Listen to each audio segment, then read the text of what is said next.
All right, welcome back to the podcast. In this episode, we're talking about self-betrayal and how that plays into your feeling stuck in ongoing cycles in your relationship. Self-betrayal is a sneaky thing, and it's kind of, it's a buzzword. You hear about it online, but really it is a pattern of behavior that plays into the emotionally addictive component into toxic relationships. Now, we can betray ourselves in many ways, but what I see with women is that they continually are betraying themselves when it comes to men. Recently, I had a woman reach out on a social media, and in a nutshell, she shared that her boyfriend or partner, whatever, punched her in the face such that it caused her to have a nosebleed, and the reasoning all behind that, it was minimized. And she said, I know this is a really bad situation and I know I need to get out, but I love him. If that's not self-betrayal, I don't know what it is. And it really does break my heart to see women in these situations. I have been there. And so I know what that's like and what that is like to live in that. And that was in my younger years, in my, nowadays, if somebody ever put their hands on me in anger one time, now that would be it. It would be, you're gone. There wouldn't be any more discussion, right?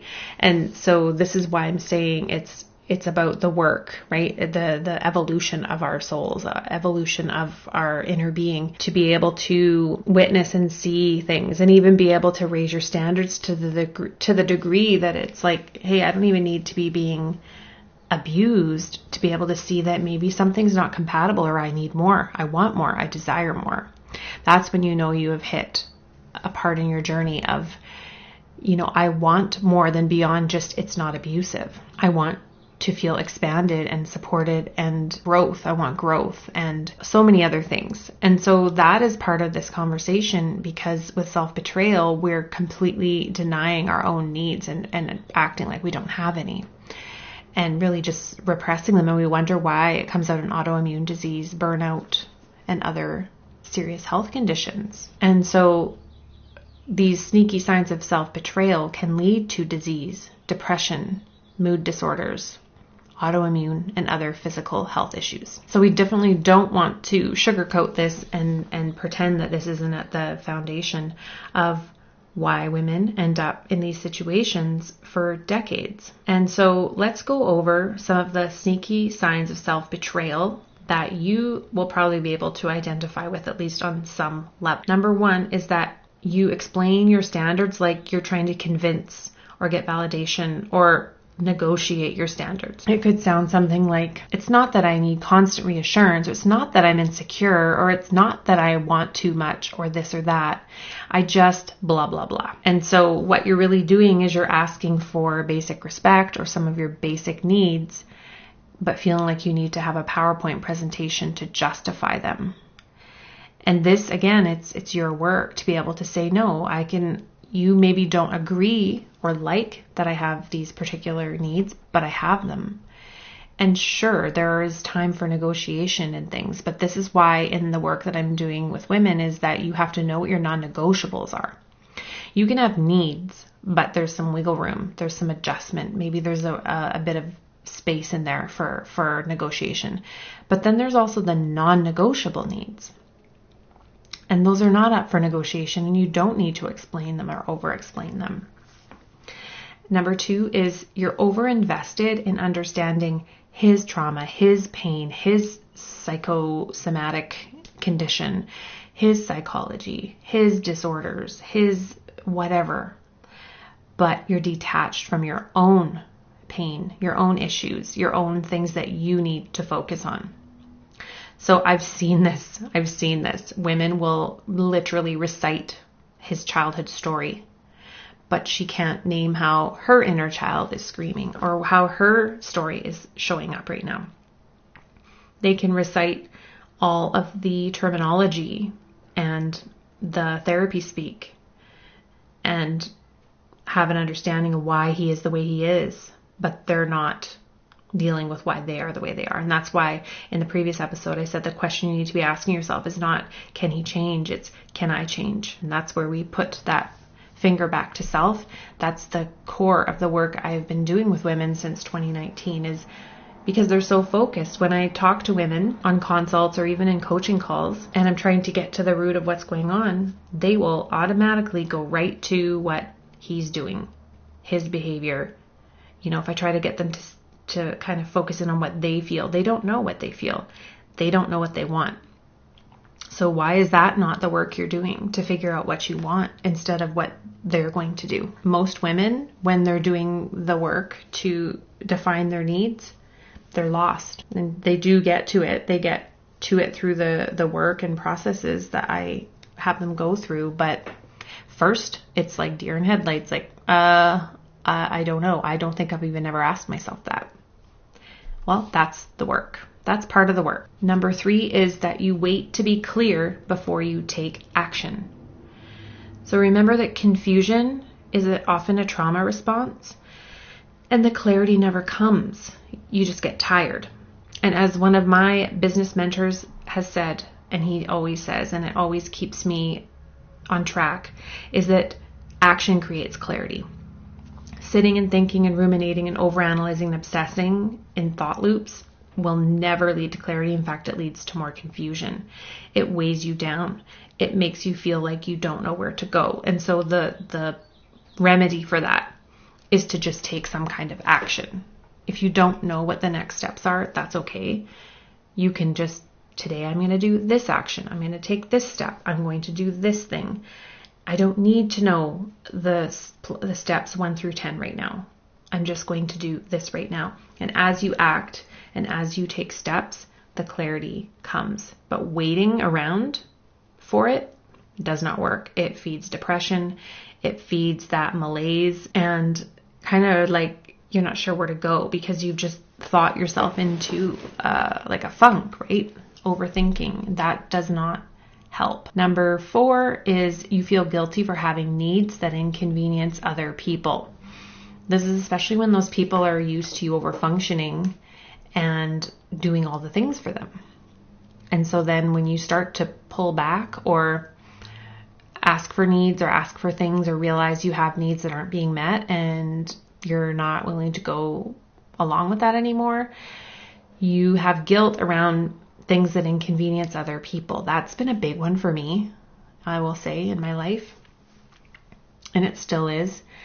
It's like I've always wanted to just figure things out for myself because I don't want to put other people out, or I don't want to feel indebted to someone. That's a big one.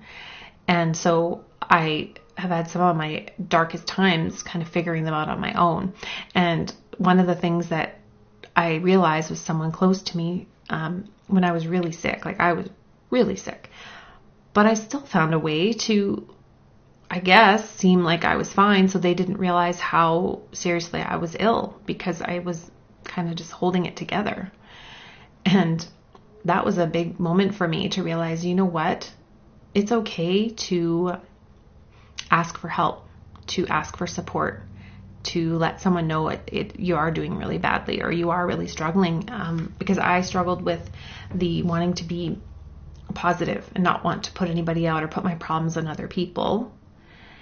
And I would even do it with like therapy, feeling like, well, I can't just dump all of my stuff on this therapist, right? Yeah, so I think that's been a big one for me. Maybe it has been for you. But yet we'll inconvenience ourselves endlessly for other people. But we're uncomfortable inconveniencing others. Isn't that interesting? Number 5, you shrink your joy because he's so hot and cold with his. Your happiness depends on his mood, how he's doing, how he's treating you, what he's doing, not doing. You're betraying your own emotional core. You're not, this comes part with the emotional addiction part of this cycle and pattern, is that your emotions are very much contingent on his. And how you feel is very much linked to how he feels in his mood. You may start off the day feeling joyful, but then he's a certain way, and then your joy, boom, it's gone like that. And so you've become accustomed to shrinking yourself because he's not in a good mood, or something happens and it completely kills your mood. Number 6 is you accept energy shifts as communication. So this is when he doesn't necessarily say anything, but he's colder, more aloof, shorter, snappier, more distant. And you adjust without asking a single question, or you continue, are you okay? What's wrong? Are you okay? What's going on? What? Can't you talk to me? I can tell something's wrong, blah, blah, blah. No, you can say, everything okay? And if they're like, yeah, blah, blah, everything's fine. Like, all right, well, I'm going to go make a cup of tea and go sit on the patio, or I'm going for a walk. That's what we need to learn to do, not to sit there and keep going, are you sure you're okay? Are you sure you're okay? Number 7, you work on yourself instead of confronting the relationship. So this can become its own addictive cycle. When self-development becomes a coping strategy for staying in something that's not evolving, it's not changing, it's not growing, that is a form of self-betrayal. And I know many of you here can relate to that. That was definitely me. My personal development was like my full-time job. Now, I'm a passionate personal development junkie myself. I do my personal development every day. There's not a day that doesn't go by that I don't have earbuds in listening to some course or a book. That's just part of my day now. It is. It's part of what I do. It's my habits. But I think when I was in situations that were not good, I was using it as a coping strategy while not actually confronting what the reality of the relationship was. Number 8, you tolerate repairless reconnecting. So he ghosts you emotionally or just goes quiet, kind of stonewalls, and then texts like, oh, I love you, and whatever it might be. And then you respond to that with that same energy of just, all right, I guess I'll let it go. He's being in a good mood. I don't want him to get in a bad mood again. Like, better just keep the peace and ride this one out, even though underneath nothing has been worked out. Nothing has been repaired, and you're still hurt. There was no closure on the issue or the fight or whatever it might be, but you just allow it because he's changing. He's in a good mood now. So you think, well, I better respond in kind, or I'm just going to cause more problems and he'll end up in a bad mood again. Maybe you can relate to that one. Number 9, you're more worried about how you'll look leaving than how you'll feel staying. And so this fear of judgment becomes your entrapment, and you keep playing as if everything is perfect and everything is fine because you're concerned about the outward appearance more than you are about how you actually feel day to day and how you're doing. Number 10 is you keep hoping your love will teach him how to treat you. So you think the better you are, the more you change, the harder you try, that he's going to come around and start treating you in kind. There's a saying, I don't know who's at the original author, but it always stuck with me when I read it, is that in the beginning, women will treat men how they want to be treated, and then eventually they start to treat men how they are treated. How true is that? And this is from the Gottmans. They say that the biggest force in a relationship for how the relationship goes is the man, and how he shows up, how he's treating the woman, how he is leading the family. I'm paraphrasing, but the Gottmans have said the biggest contributing factor to how a relationship succeeds or fails is how the man carries himself and shows up within the relationship. And so you're trying to lead this and take it all on when it's not your fucking job. Your job is to be in your feminine flow. Yes, you need to have some masculine energy at work and to drive goals and to get things done. But really, we are supposed to be the receptive one, the one that is led by the man's emotional regulation, the man's leadership, his ideas, his solutions, and his way to lead the relationship forward in those logistical ways. And what happens is that the dynamic they create in the home is what sets the tone for the home.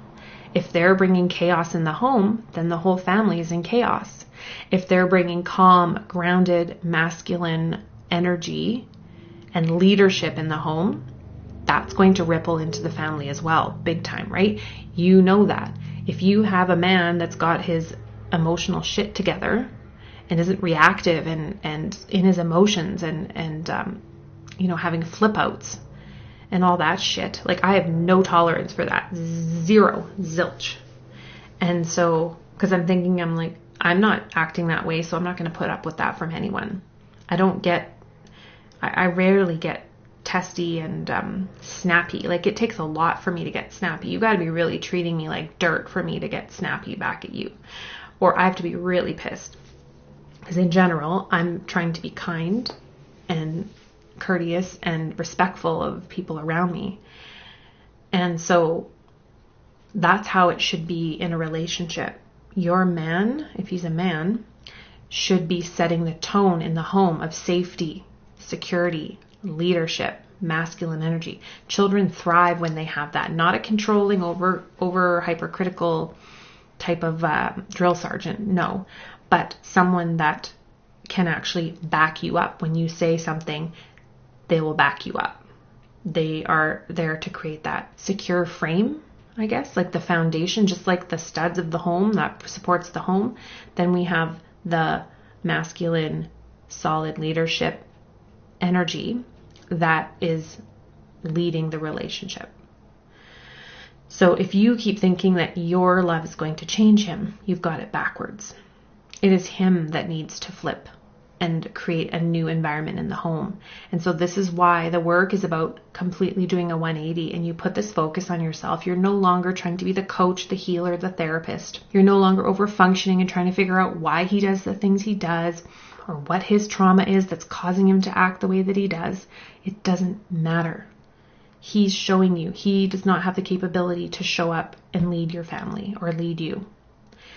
He's creating chaos. He's creating eggshell walking. He's creating your nervous system being in overdrive. He's creating the environment where your health is not doing well. He's creating the environment where your kids are anxious and walking on eggshells and developing disorders because they're in that environment. Sometimes that doesn't become obvious until they're much older and they're like, why did you stay as long as you did, right? That's usually what the story of older kids. They'll just be like, why didn't you leave sooner? And so we have to look at reality, not fantasy, not potential, not the way we wish that it could be, or maybe it will be one day. Reality. How is he leading now? How is he leading you? And in the home, the relationship, the repair, you've got to watch and witness. And these are all things that require our healing. They require our attention to looking at these 10 ways that we tend to self-betray. It doesn't always look like simply just begging. Sometimes it's just in the over-explaining. It's spiritualizing red flags or abuse, or calling it growth when really it's just grief and pain and struggle. And you're not actually growing. And you're trying to toughen up to be able to tolerate. So these are all key signs that you are self-betraying. And if you would like some help around how to discover where to go from here, I invite you to sign up for my Should I Stay or Should I Go class and start there, because that is where I walk you through all of the root cause things that are going on and why you're stuck in this loop, why you're in that place. And if you are ready for support, you can reach out to me on Instagram. Just type the word coaching into the messaging chat and that'll start the conversation. And I hope this has been eye-opening and has given you some food for thought. And I'll chat with you in the next episode.